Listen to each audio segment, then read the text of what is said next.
What got us talking after the final classic of the spring? Doyenne Bob Jungels at the 2018 Liège-Bastogne-Liège. Sunada, Bob Jungels, for all his talent a bike racer, probably wasn't top of the list of even most people's outside favorites for today's race.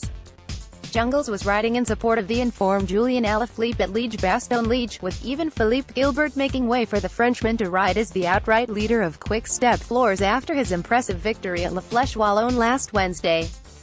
Greater than Bob Jungels makes sensational solo effort to win Liège-Bastogne-Liège 2018, but Jungels really made the most of not having the eyes of the other race favorites fixed upon him.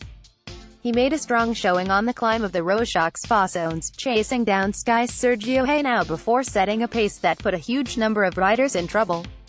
With just the strongest riders left following him, Jungels was able to simply drift away on the descent just after the climb, with the riders behind all looking to each other to begin the chase.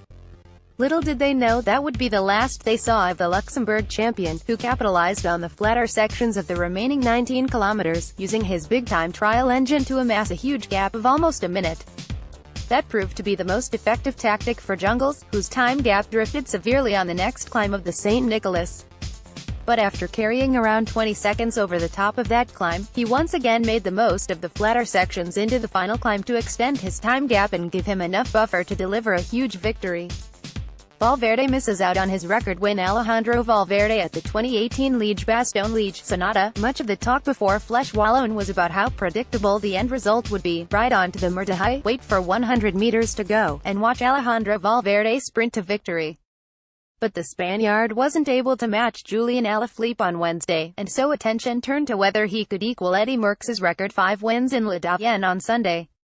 Liège, despite the fact Valverde has 4 wins, is much less predictable than Flèche, with a much more stacked field of potential favorites that could undermine Valverde's chances.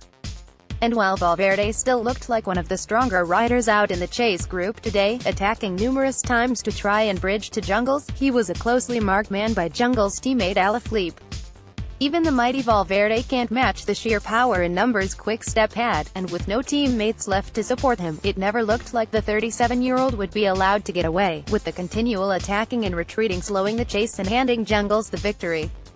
In the end, it looked like he paid for his efforts in trying to get away from the group, unable to follow the move of Romain Bardet and Michael Woods in the final 2.5 kilometers, and eventually having to settle for 13th place in the last Ardennes Classic. No luck for Dan Martin at the 2018 Liège-Bastogne-Liège. Sunada, like Valverde, Dan Martin was continually aggressive in trying to push on and chase down the lone escapee Jungels. The Irishman looked off form in Flèche, although reportedly was caught behind a crash at an inopportune time in the final throes of the race. But he looked potentially back to his best at Liège, and a podium would have been a huge morale boost heading into Grand Tour season, with Martin yet to deliver a significant result for his UAE Team Emirates squad. But an untimely front-wheel puncture left Martin out of proceedings with 8 kilometers to go, and he looked visibly frustrated as he put his hands to his head while he received a wheel change from neutral service. Astana's Davide Villela pushing the pace on the chase group. At that point, there was no way back for Martin, eventually taking 18th place. He'll now have to try and put that form to good use at the Tour de Romandie next week, but he'll have to wait until next year to try and add another Ardennes Classic to his 2013 Liège title. Another disappointing classic for Team Sky. Geraint Thomas at the 2018 Liège-Bastogne-Liège. Sunada, after finally breaking their monument voodoo at Liège in 2016 through Wout Poels, adding a Milan-San Remo title to that in 2017, it looked like Sky were on the up in the classics.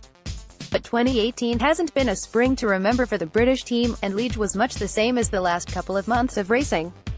On paper, they had a phenomenal-looking squad, with the multi-talented Michał Kwiatkowski, climbing star Sergio Henao, the informed Geraint Thomas making his debut, and a former winner in Wout Poels. While they were visible to the front of the race entering the last 25 kilometers, the attacks on the Rochaux-Fossons, where everyone knew the race would spark into life, left them with just one rider in Sergio Henao in the key group up the road. Thomas and Kwiatkowski both seemed to suffer on the penultimate categorized climb, and dropped into a second chase group which never looked like getting back on. All hope then rested on Henao to deliver a result for the team's spring campaign, but the Colombian was far from active in the chase group, eventually able to hold on for 9th place. On the face of it, Sky had as much power as Quick Step today, but the Belgian squad have become masters of playing their cards right in one-day races to exploit the efforts of rival teams and deliver one of their riders to victory. It would have been good to see Sky get more riders in the front of affairs and animate the race today, but clearly the attrition took its toll. However, it'll go down as another disappointing spring season for the team. Van der Breggen, Queen of the Ardennes. Anna van der Breggen wins the 2018 Liège-Bastogne-Liège. Photo by Luke Clayson. Getty Images. Because her teammate Chantal Bloch took victory at Amstel Gold Race, there would be no repeat of Anna van der Breggen's clean sweep of the Ardennes this year. Still, 2 out of 3 ain't bad, and the Dutchwoman delivered another assured victory in Liège on Sunday after winning Flèche again on Wednesday. What's more, she's making this look easy.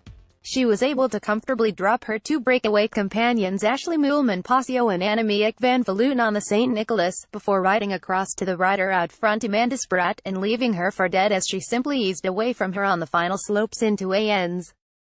Caps of an amazing spring for her Boels Dolmans team, and that's without the presence of former world champion Lizzie Deignan. The Dutch team have won 6 of the 9 World Tour races already this season, with Van der Breggen claiming 4 of those, and with Amy Pieters and world champion Bloch claiming the other 2 between them.